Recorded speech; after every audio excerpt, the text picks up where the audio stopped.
우리가 함께 볼 하나님의 말씀은 이사야 42장 8절부터 9절까지의 말씀입니다. 우리 다 같이 봉독하도록 하겠습니다. 시작. 나는 여호와이니 이는 내 이름이라. 나는 내 영광을 다른 자에게, 내 찬송을 우상에게 주지 아니하리라. 보라, 전에 예언한 일이 이미 이루어졌느니라. 이제 내가 새 일을 알리노라.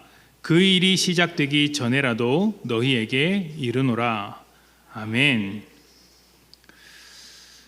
호랑이는 죽어서 가죽을 남기고 사람은 죽어서 이름을 남긴다라는 말이 있습니다. 이 말은 무엇보다 사람에게 있어서 명예가 중요하다. 그러니까 명예를 더럽히지 말고 살아라라는 말이죠. 우리나라 역사 가운데 이 말에 가장 어울리는 사람이 있다면 누구이겠습니까? 다른 것보다 명예를 선택한 사람. 여러 명이 생각이 나시겠지만 그 중에 한 사람을 꼽으라면 아마 안중근 의사가 아닐까 생각을 해봅니다. 독립군의 참모 중장으로서 일본군과 싸웠으며 무엇보다 하얼빈에서 이토 히로부미를 저격함으로써 나라의 독립을 위해 이제 자신의 온몸을 바친 안중근 의사가 어떤 그 자신의 명예를 지켜낸 사람이라고 할 수 있죠. 여러분도 그 사진을 보셨는지 모르겠습니다. 제가 어렸을 때 할아버지 댁에 가서 한자 공부하면서 처음 사진을 봤는데 그 왼쪽 손가락 이제 네 번째 마디가 잘린 채로 도장 오른쪽 손가락인가요? 오른쪽 손에 그 네 번째 마디가 잘려서 손 도장을 딱 찍은 그 그림을 본 적이 있으실 겁니다. 그 그림을 보고 있으면 영웅으로서의 면모와 함께 경외심과 존경심이 저절로 드는 것 같습니다. 정말로 명예롭게 이 세상을 살다 간 사람이라고 할 수 있겠죠. 명예는 굉장히 추상적인 관념에 가까운데 사전적으로 따져보면 도덕적으로나 인격적으로 인정받아서 스스로 자부심을 가질 만한 공적이나 성과를 말한다고 합니다. 쉽게 말하면 사회적으로 여러 사람들에게 훌륭하다고 인정받는 것을 명예라고 한다고 합니다. 돈이냐 명예냐를 놓고 어느 것이 중요한지 많은 사람들이 따지고 있는데 이제 돈을 더 중요하게 생각하는 사람들이 많아지고 있다고는 하지만 생각보다 더 많은 사람들이 명예를 원한다고 합니다. 아무리 돈을 많이 준다고 해도 사람으로서의 명예를 잃어버리면서까지 돈을 벌고 싶지는 않다는 것이죠. 한때 그 백화점에서 일어난 갑질 사건이 유명했습니다. 돈을 많이 가졌다는 이유로 사람을 무시하다가 명예훼손으로 고발을 당하지 않습니까? 돈이 우선이었다면 그 명예가 훼손되었다는 이유로 고발하지는 않았을 것입니다.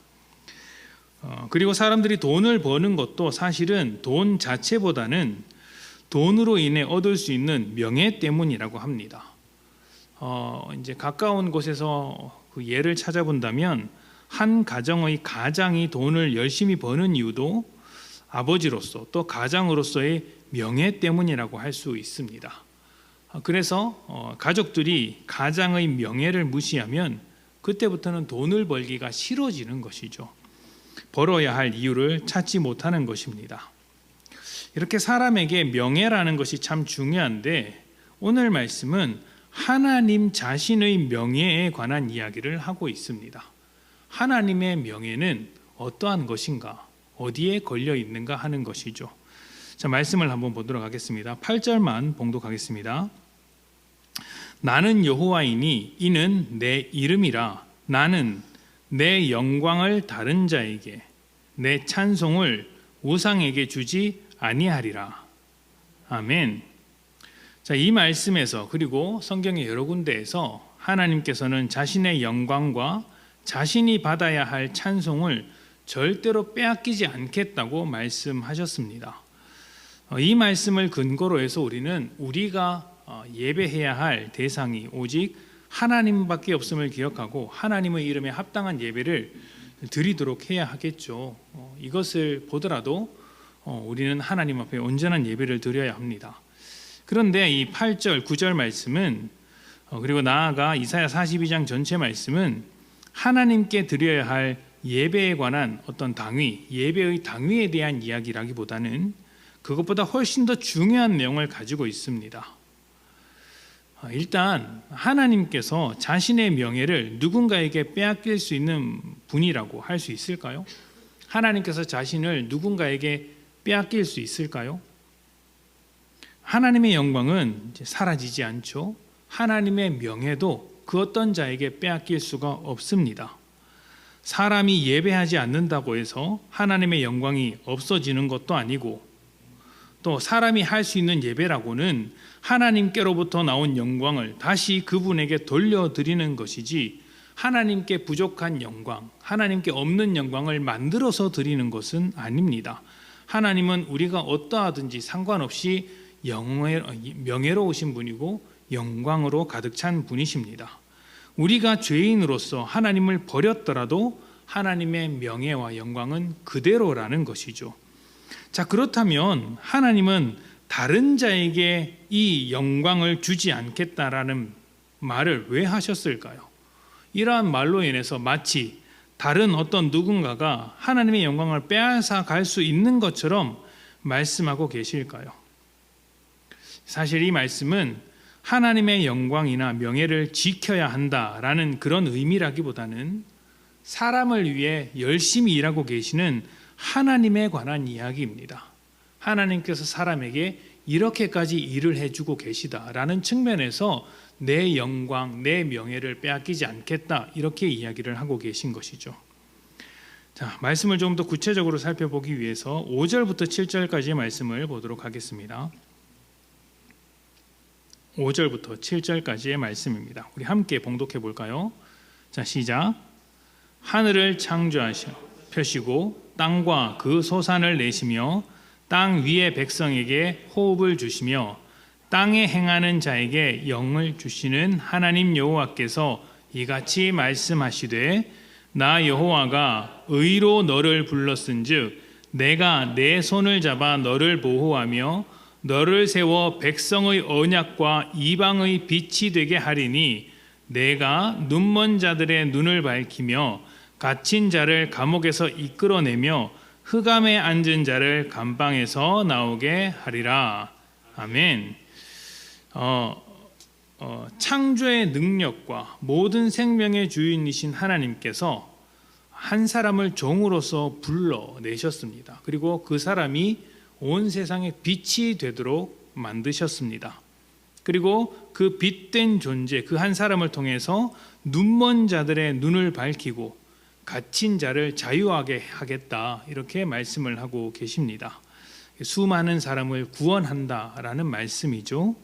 하나님의 명예가 어떠한 방식으로 지켜지느냐 하면 이 말씀에서 나오듯이 하나님의 백성을 포기하지 않고, 그리고 그러니까 눈이 멀었고 감옥에 갇혀 있는 그러한 상황일지라도 그들을 포기하지 않고 그들을 위해서 하나님답게 일해 주시는 것으로서 하나님의 명예를 지키고자 하시는 것입니다. 왜 감옥에 갇혔겠습니까? 잘못한 게 있으니까 감옥에 갇혔겠죠. 왜 눈이 멀었겠습니까? 헛된 것을 보았기 때문에 눈이 멀었다 평가를 하는 것이겠죠. 그러한 자들을 다시 회복시킴으로써 하나님답게 일해 주시는 것을 보여주심으로 인해서 하나님의 명예를 지키겠다 말을 하는 것이죠. 자, 이러한 그림이 가장 잘 드러나는 성경의 내용이 출애굽기 32장입니다. 출애굽기 32장에는 이스라엘 백성이 금송아지를 만드는 사건이 나옵니다. 이때 하나님께서 진노하시면서 그들을 향해서 이들은 목이 뻣뻣한 백성이다, 교만하고 염치가 없는 백성이다 말씀을 하시죠. 그렇게 하나님께서 진노하시자 모세가 다급히 중재자로서 하나님께 기도합니다. 그런데 그 기도의 내용이 무엇이냐면 애굽 사람이 하나님을 조롱할 것입니다. 애굽 안에서 살아가던 이스라엘 백성을 굳이 이끌고 거기까지 데리고 가더니 결국 한다는 일이 그 백성을 다 진멸하는 것이었더냐, 하나님이라는 존재도 별것이 없구나, 이렇게 조롱하게 하시려고 하나님 이스라엘 백성을 이렇게까지 하십니까? 이들이 원래 이런 존재인 것을 모르셨습니까? 알고 계시지 않습니까? 하나님께서 원래부터 하셨던 약속을 계속해서 지켜주십시오. 아브라함으로부터 하신 그 약속을 지켜주십시오. 이렇게 기도했습니다. 그러니까 이것이 모세의 어떤 기도냐 하면 하나님의 명예, 하나님의 이름을 붙잡고 기도하는 것입니다. 하나님 그렇게 하시면 하나님의 명예에 손상이 갑니다. 그러니 하나님의 이름이 먹칠당하지 않도록 하나님께서 스스로 약속을 지켜주십시오. 이렇게 말씀을 하고 기도를 했던 것이죠. 이제 겨울이 되니까 학교마다 이제 졸업식을 하죠. 이제 대학 졸업식이 되면 이제 수많은 학생들이 학사모를 쓰고 졸업을 축하합니다. 그 졸업식이라는 자리는 학업이라는 과정을 마치고 축하하는 자리이기도 하지만 동시에 그 학생을 그 자리까지 길러주신 부모의 명예가 빛나는 자리이기도 합니다. 부모의 명예가 어디에 있습니까? 자식에게 있죠. 대학을 훌륭하게 마친 그 자식을 통하여서 부모의 인생의 명예가 지켜지는 것입니다. 부모는 망나니 같은 자녀일지라도 포기하지 않았고 자기 몫을 다하는 어른이 되도록 키워냈을 때 부모로서의 명예가 빛난다고 할 수 있는 것이죠. 그래서 돈을 아무리 많이 벌고 사회적으로 명성을 쌓았을지라도 자식 때문에 그 명예가 이제 무너지는 사람들을 많이 보지 않습니까? 하나님의 명예가 그렇다는 것입니다.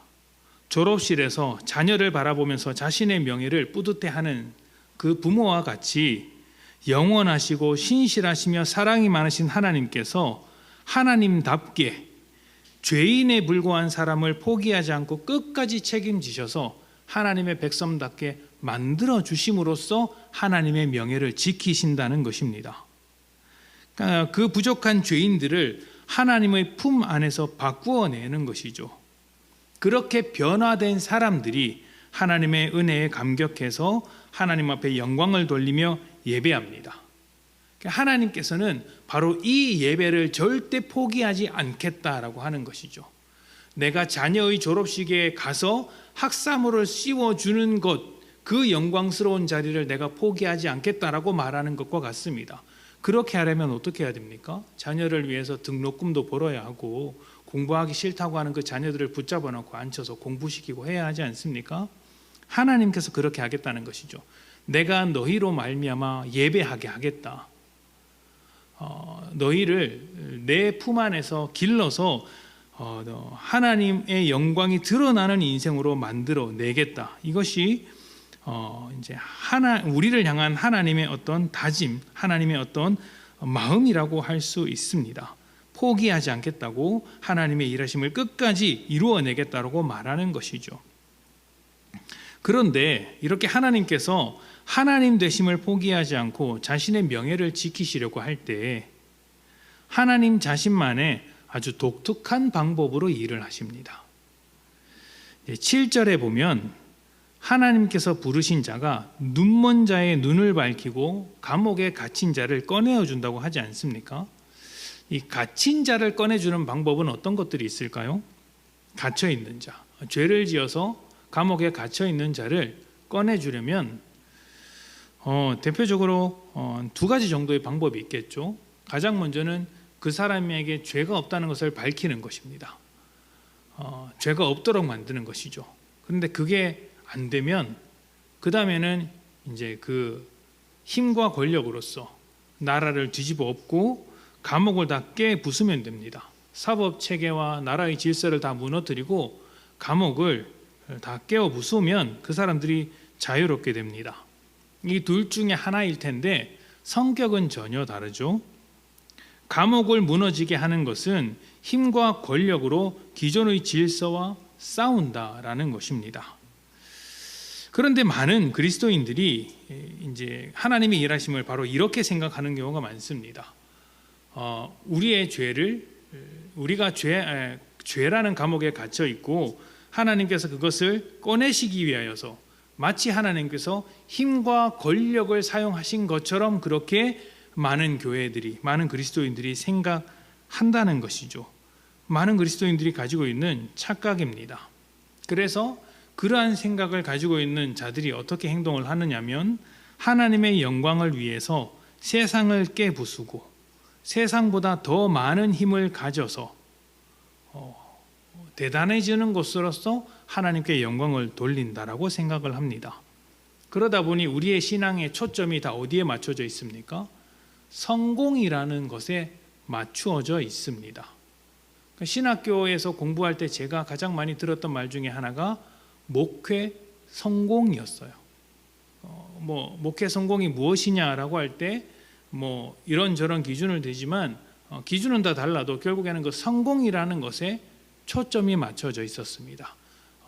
지금 생각해 보면 그 성공이라는 것은 교회가 다른 외부의 도움 없이 잘 운영되는 위치까지 가는 것이고 거기서 조금 더 나아가서 아주 큰 교회가 되는 것이 대부분의 목회자들이 말하는 그 당시에 제가 배웠던 목회 성공이었던 것 같습니다. 이것은 목회자나 신학교에서만 말하는 것이 아니라 성도들 가운데서도 그렇게 이야기를 합니다. 믿음으로 성공한 인생 하면은 떠오르는 사람이 어떤 모습을 가지고 있습니까? 세상에서도 좀 알아주고 먹고 사는데 문제가 없고 교회 안에서도 직분을 가지고 이제 존경받는 그런 삶을 보면서 이렇게 성공한 신앙인이다 이렇게 이야기를 하는 것이죠. 신앙의 초점이 성공이라는 것에 맞춰져 있는 경우가 굉장히 많습니다. 그래서 어떻게 하나님께 영광을 돌립니까? 공부를 잘 해야 하나님께 영광이 되는 것이죠. 전교 1등을 해야 하나님께 영광을 돌린다. 또 상을 타면 그 상으로 하나님께 영광을 돌린다. 사업이 잘 되면 하나님께 영광을 돌리고 또 유명해지면 하나님께 영광을 돌린다 말을 하는 것입니다. 이것은 내가 가진 많은 힘과 물질을 통해서 하나님께 뭐 하나 더 해드릴 수 있을 때 그때 하나님께 영광을 돌려드린다라고 말하는 것과 같습니다. 하나님 앞에 하나님께는 이런 것이 부족한데 내가 열심히 일해서 그 부족한 것을 채워드렸으니 하나님께 영광이 되었다라고 말하는 것과 같죠. 하지만 이것은 철저하게 세상적인 성공입니다. 세상은 죄가 다스리는 자리라서 하나님이 계시지 않습니다. 하나님께서 채우시는 것이 없습니다. 죄인은 하나님으로부터 나오는 모든 것들을 상실해버린 사람들이죠. 그래서 항상 그 마음속에는 하나님이 없는 빈자리가 있고 그 채울 수 없는 빈자리 때문에 굉장히 공허한 삶을 살아가게 됩니다. 세상이 탐욕에 집착하게 되는 것도 이 공허함 때문이죠. 탐욕을 우상처럼 섬기면서 예배하는 것입니다. 무엇이든지 탐욕함으로 내 그 공허한 빈자리를 채워놓고자 하는 것이죠. 물질이 될 수도 있고 더 높은 자리가 될 수도 있고 어떤 많은 것들이 될 수도 있는데 그 모든 것의 원인, 그 본능은 죄 때문이라는 것입니다.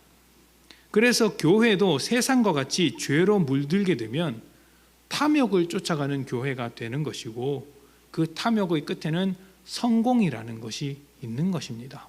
성공을 하면 세상에서 필요한 것들을 채워 넣을 수 있기 때문이죠.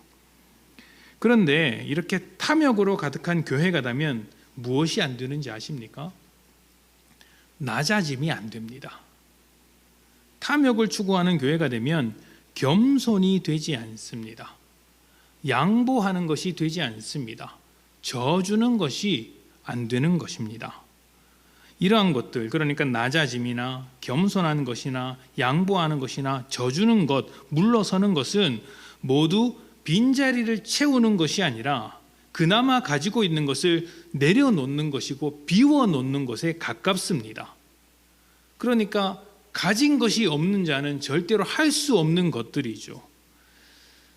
이렇게 가진 것이 없는 사람일수록 자존심을 내세운다고 하지 않습니까? 이미 넉넉하게 가지고 있고 그 속이 단단한 사람은 자존심이 조금 상할 만한 이야기를 들어도 그걸 쉽게 털어낼 수 있다고 합니다. 왜냐하면 속이 가득 차 있기 때문이죠. 그러니까 세상과 같이 공허함으로 인해서 탐욕에 매인 사람은 이렇게 겸손한 모습, 져주는 것, 낮아지는 것들을 할 수가 없는 것이죠. 이것은 가진 자만이 할 수 있는 것인데, 줄 수 있는 존재, 가득 채워져 있는 존재만이 할 수 있는 것입니다. 누가 할 수 있겠어요? 하나님으로부터 채움 받는 자가 할 수 있지 않겠습니까? 자, 이사야 42장 1절부터 4절을 한번 봅시다.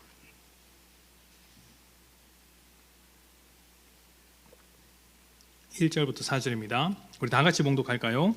자, 시작.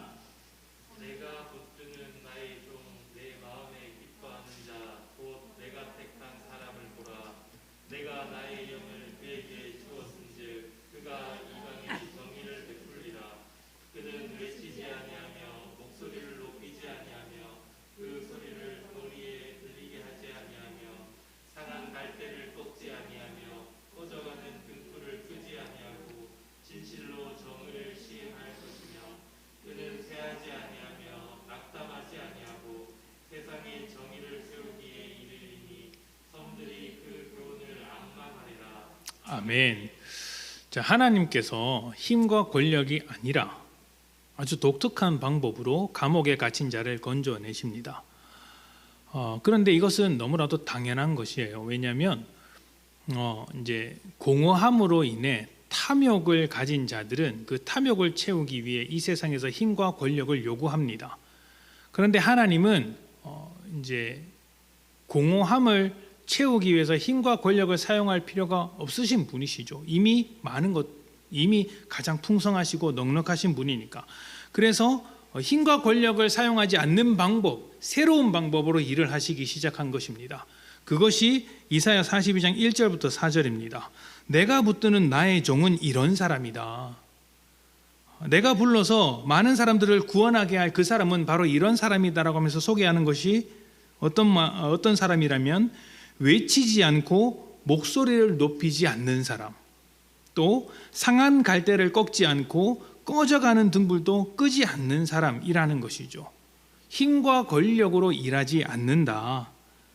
하나님이 힘이 없으신 분이 아니고 권력이 없으신 분이 아닌데 가장 강하시고 힘이 있으신 분임에도 불구하고 하나님은 사람을 향해 힘과 권력을 동원해서 일하지 않는다. 겸손함으로 일한다. 상한 갈대마저도 꺾지 않는 약함으로 일을 하신다. 이렇게 설명을 하고 있는 것입니다. 이렇게 일하신 분이 우리가 잘 알고 있죠. 예수님을 이야기하는 것입니다. 그래서 요한복음에는 예수님을 이렇게 소개합니다. 요한복음 1장 14절입니다. 제가 봉독합니다. 말씀이 육신이 되어 우리 가운데 거하심에 우리가 그의 영광을 보니 하나님의 독생자의 영광이요 은혜와 진리가 충만하더라. 아멘. 하나님 아버지의 독생자의 영광이라는 것은 이제 하나님의 영광, 아버지 되신 하나님의 영광과 아들 되신 예수님의 영광이 똑같은 것이다라는 말입니다. 하나님의 영광이 예수님 가운데 나타났죠. 그 예수님께서 어떻게 오셨습니까? 말씀이 육신이 되어서 우리 가운데 거하시는 모양으로 오셨습니다. 그 영원하신 존재께서 한계가 있는 모양으로 오셨고, 시간과 공간의 제약을 받지 않으시는 분께서 시간과 공간 밑으로 들어오셨고, 사람과 비할 수 없이 높으신 분께서 사람보다 낮은 모습으로 오셨고, 모든 것을 창조하신 분께서 피조물로 오셨다라고 이야기를 하는 것입니다. 우리 가운데 그런 모양으로 거하신 것이죠. 이러한 이제 말씀이 어떤 의미를 가지고 있는지 히브리서 4장 15절에는 이렇게 이야기를 합니다. 우리에게 있는 대제사장은 예수님이시죠. 이 대제사장은 우리의 연약함을 동정하지 못하실 이가 아니요 모든 일에 우리와 똑같이 시험을 받으신 이로되 죄는 없으시니라. 아멘. 이 말씀이 얼마나 놀라운 말씀인지 모릅니다. 주님께서 우리와 똑같은 모양으로 오셔서 우리가 당하고 있는 시험을 똑같이 당하고 계시더라는 것이죠. 그런데 그분은 죄가 없으십니다. 죄가 없으신데 왜 시험을 당하시며 우리와 같은 모양으로 오실 이유가 또 무엇입니까? 없지요. 그럼에도 불구하고 주님은 우리와 같이 연약한 모습으로 아니 우리보다 더 연약한 모습으로 이 땅 가운데 오셨다라는 것입니다. 가장 강하신 분께서 사람을 위해 죽기 위하여 가장 약한 모습으로 오셨고, 가장 높으신 분이 우리를 섬기기 위해서 종보다 낮은 모습으로 오신 것이죠. 아무도 시험할 수 없는 존재가 우리와 같이 시험받는 존재로 오셨습니다. 죄가 없으신 분이시지만 그 일을 자처하신 것이죠. 힘과 권력을 예배하는 세상은 이렇게 약한 모습으로 오신 예수님을 십자가에 매달아 죽였습니다. 그렇게 죽임으로써 힘과 권력을 추구하는 세상이 옳다고 증명하려고 했습니다. 그러나 하나님은 그러한 모습 속에서도 하나님의 일하심을 포기하지 않고 보여주셨고, 하나님의 영광이 우리 가운데 나타나도록 하셨습니다. 하나님은 더 채울 것이 없는 분이기 때문에 오히려 자신을 내어주신 것이에요. 채워지지 않은 사람, 빈자리만 가지고 있는 사람은 절대로 자신을 내어줄 수 없습니다. 하나님께서 그것을 손수 보여주시는 것입니다. 우리를 죄악된 감옥에서 건져내셨고 하나님의 부요함을 가진 하나님의 자녀가 되도록 하셨습니다. 우리가 태생적으로 가지고 있었던 그 공허함을 그 성령의 능력으로 하나님의 그 일하심으로 가득 채워주신 것이죠. 이것이 세상처럼 일하지 않으시는 하나님의 명예로운 일하심이라는 것입니다. 그렇기 때문에 하나님의 자녀된 우리의 신앙이 하나님의 명예와 영광을 있는 그대로 쫓아가게 된다면, 우리가 하나님의 자녀 되었다는 사실을 제대로 이해할 수만 있다면, 예수로 말미암아 이미 채워진 우리의 존재, 비워낼 수 없는 우리 영혼의 가득함을 발견하게 되어서 세상처럼 살아갈 생각을 안 합니다. 세상은 가진 것이 없어서 힘과 권력을 추구하며 빼앗을 생각을 하지만, 우리는 그렇게 힘과 권력을 동원해서 일할 생각을 하지 않는 것입니다. 왜냐하면 우리는 이미 다 채워졌기 때문이에요. 주님께서 우리의 것을 다 채우셨기 때문입니다. 힘과 권력은 빼앗는 일에 필요할지 모르나 겸손하고 내어주는 일에는, 낮아지는 일에는 정말 불필요한 것 아닙니까? 힘과 권력을 가지고 있으면 가지고 있을수록 낮아지는 일은 굉장히 어렵습니다. 교회가 교회로서 살아가는데 가장 필요 없는 것이 어쩌면 힘과 권력일지도 모릅니다. 하나님의 것으로 채워진 교회는 세상을 향해서 가장 낮은 마음을 품고 십자가를 지는 공동체가 되어야 합니다. 그렇기 때문에 십자가를 지기 위해서 힘과 권력을 내세울 이유가 전혀 없는 것이죠. 힘과 권력을 내세우는 것은 세상입니다. 하나님으로부터 체험받지 못하는 세상이 그렇게 하는 것이죠. 그래서 세상이 이 힘과 권력을 가지고 교회를 핍박하는데, 이 핍박은 교회가 가지고 있는 하나님의 자녀된 자리, 하나님의 형상으로서 이 세상을 통치하는 그 자리를 빼앗으려고 그렇게 핍박을 하는 것입니다. 하지만 하나님의 자녀된 자리를 힘과 권력을 가지고 있다고 해서 빼앗을 수 있습니까? 그럴 수 없죠. 왜냐하면 세상이 어떠한 힘과 권력을 가지고 있다고 한들 하나님을 이겨낼 수는 없기 때문입니다. 세상은 우리가 가지고 있는 그 자리를 부러워하면서 빼앗으려고 할지 모르나, 우리는 빼앗길 수 없는 위치에서 넉넉한 마음을 가지고 그들의 발버둥침을 오히려 받아주면서 섬기기까지 해주는 것이에요. 그래, 너희는 하나님의 은혜를 갖지 못했구나. 그래서 그런 모진 말을 할 때가 있고, 우리를 이렇게 핍박할 때가 있고 어렵게 만들기도 하는구나. 그러나 우리는 너희와 다르다. 우리는 하나님의 풍성한 것으로 채워졌으니 너희가 우리를 찌르더라도 나는 너희를 품겠다라는 자리까지 가도록 하나님께서 일을 해 주시는 것입니다. 그러한 하나님의 일하심이 하나님의 명예로운 모습이라는 것이죠. 자, 그러한 모습이 어떻게까지 가는지 한번 봅시다. 베드로전서 4장 12절부터 16절입니다. 베드로전서 4장 12절부터 16절.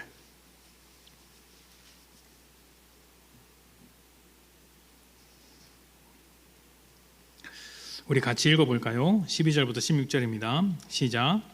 사랑하는 자들아, 너희를 연단하려고 오는 불시험을 이상한 일 당하는 것 같이 이상히 여기지 말고 오히려 너희가 그리스도의 고난에 참여하는 것으로 즐거워하라. 이는 그의 영광을 나타내실 때에 너희로 즐거워하고 기뻐하게 하려 함이라. 너희가 그리스도의 이름으로 치욕을 당하면 복 있는 자로다. 영광의 영 곧 하나님의 영이 너희 위에 계심이라. 너희 중에 누구든지 살인이나 도둑질이나 악행이나 남의 일을 간섭하는 자로 고난을 받지 말려니와 만일 그리스도인으로 고난을 받으면 부끄러워하지 말고 도리어 그 이름으로 하나님께 영광을 돌리라. 아멘. 우리가 받는 고난으로 하나님의 영광을 확인할 수 있는 이유가 고난을 감당할 수 있는 넉넉함이 하나님의 일하심을 통해 우리에게 주어졌기 때문입니다. 그래서 13절에 보듯이 오히려 너희가 그리스도의 고난에 참여하는 것으로 즐거워하라 이렇게까지 가는 것입니다. 세상이 우리를 힘들게 할지라도 어렵게 할지라도 우리가 그것을 품어줄 수 있는 넉넉함이 있다는 것을 확인하고 기뻐하는 것이죠. 아, 우리 가운데 하나님의 일하심이 있었구나. 하나님께서 우리를 여기까지 인도해 주셨구나. 이것을 고난받는 자리에서 드디어 발견하게 되는 것입니다. 그래서 우리가 하나님의 이름으로 받는 고난은 세상의 이름으로 받는 고난과는 달라야 합니다. 우리나 세상이나 고난을 당할 때가 있습니다. 똑같이. 그러나 다른 고난을 당한다는 것이죠. 세상의 이름으로 받는 고난은 15절에서 말하는 것과 같습니다. 너희 중에 누구든지 살인이나 도둑질이나 악행이나 남의 일을 간섭하는 자로 고난을 받지 말려니와. 아멘. 이러한 고난이 어떠한 고난입니까? 살인이나 도둑질이나 악행이나 남의 일을 간섭하는 이런 것들은 힘으로써 경쟁하는 것들입니다. 힘과 권력의 악의 다툼이 만들어내는 고난인 것이죠. 이 고난 속으로 들어가지 말라. 힘을 가지고 다른 사람을 뺏으려고 하는 그 일에 들어가지 말라. 그런 일에 들어가지 말고 너희는 그리스도인으로서의 고난을 받으라. 그래서 16절에 만일 그리스도인으로서 고난을 받으면 부끄러워하지 마라.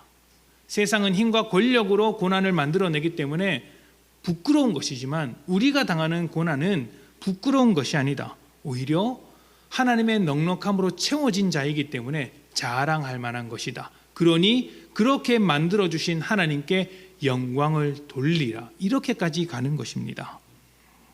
조금 더 볼까요? 베드로전서 3장 13절부터 17절입니다. 베드로전서 3장 13절부터 17절 함께 봉독합니다. 시작. 또 너희가 열심으로 선을 행하면 누가 너희를 해하리요? 그러나 의를 위하여 고난을 받으면 복 있는 자니 그들이 두려워하는 것을 두려워하지 말며 근심하지 말고 너희 마음에 그리스도를 주로 삼아 거룩하게 하고 너희 속에 있는 소망에 관한 이유를 묻는 자에게는 대답할 것을 항상 준비하되 온유와 두려움으로 하고 선한 양심을 가지라. 이는 그리스도 안에 있는 너희의 선행을 욕하는 자들로 그 비방하는 일에 부끄러움을 당하게 하려 함이라. 선을 행함으로 고난받는 것이 하나님의 뜻일진데 악을 행함으로 고난받는 것보다 나으니라. 아멘. 자, 하나님이 없는 공허함을 채우기 위한 것이 아니라 하나님께서 주신 소망으로 말미암아 고난마저도 감당하는 것입니다. 근데 이 고난을 감당할 때 어떻게 감당합니까? 15절에 보면요, 항상 준비하되 온유와 두려운 마음으로 하라고 되어 있습니다. 온유와 두려움이란 공손하고 친절한 태도라고 할 수 있죠. 넉넉하기 때문에 하나님께서 채워주신 그 넉넉함이 있기 때문에 고난 중에서도 이러한 태도를 잃어버리지 않는 것이에요. 우리가 세상과 다른 모습으로 잃어버릴 수 없는 소망과 넉넉함 가운데서 살아나고 그리고 고난 앞에서도 당당해진다면 우리를 통해 우리를 그렇게 만들어 오신 하나님의 영광과 명예가 나타나게 되는 것입니다.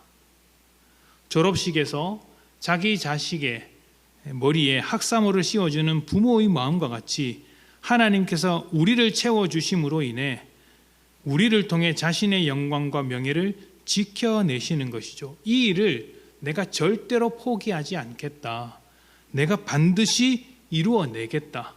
내 백성을 끝까지 내가 이끌고 가겠다. 약속해 주시는 것이 나는 내 이름을 다른 자에게 주지 않겠다. 내 영광을 우상에게 빼앗기지 않겠다. 이렇게 하나님께서 다짐하시는 것입니다. 너희는 여전히 나를 거절하지만, 너희는 여전히 나를 떠나지만 나는 이 일을 절대로 포기하지 않겠다 말씀하시는 것이죠. 하나님의 명예가 우리에게 달려 있습니다.